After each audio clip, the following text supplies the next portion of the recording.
Provisions specific to seasonal cottages. Cottages, you know, this has been a big, I shouldn't say argument, it's been an interesting issue. How big should these cottages be?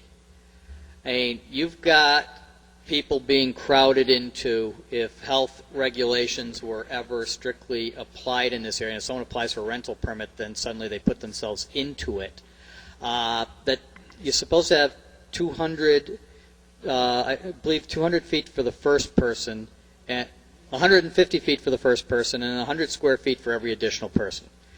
Some of these cottages are 240 square feet, and therefore are only capable of accommodating a single person, yet you've got 3 and 4 people in them.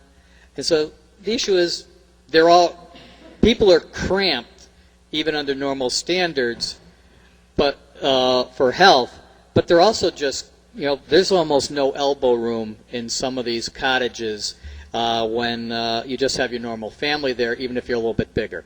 So the idea was to look at it and say, when there is the space to be able to do it based upon all the standards we put in here, that it'd be capable for cottages to get a little more elbow room.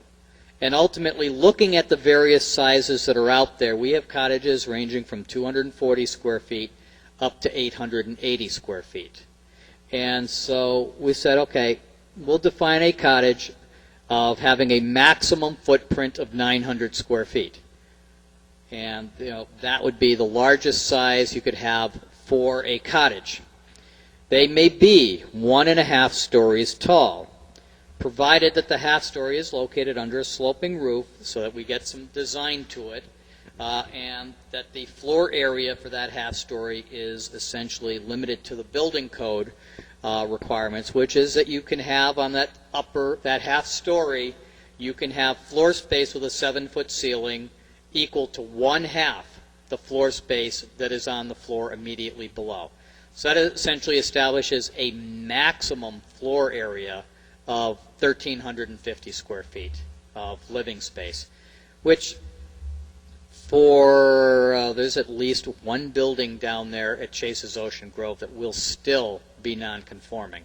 It also has a garage in it, so it's clearly non-conforming throughout. But it gives the ability for some people to get more elbow room. Some of you are very close together. Then we want to be sure we laid out what did not count towards that floor area. Unheated storage space would not count. If you had a bay window 18 inches deep, 6 feet wide, that would not count. So you try to take some things that break up the architecture and say you can have these without it counting. We'll allow a roofed porch up to 240 square feet to be attached to these without counting towards that floor space. And the half, when you're on that second story, this was suggested by both Attorney Reed and Attorney Brennan, representing 2 different property owners. It's already covered in the building code, but they felt it was important to spell out that the area of the second level that is less than 7 feet is not counted towards it. It's already not counted towards it under the building code. I think it's extraneous to put it in here, but where they felt, spell it out anyway, I finally said, okay, we'll just put that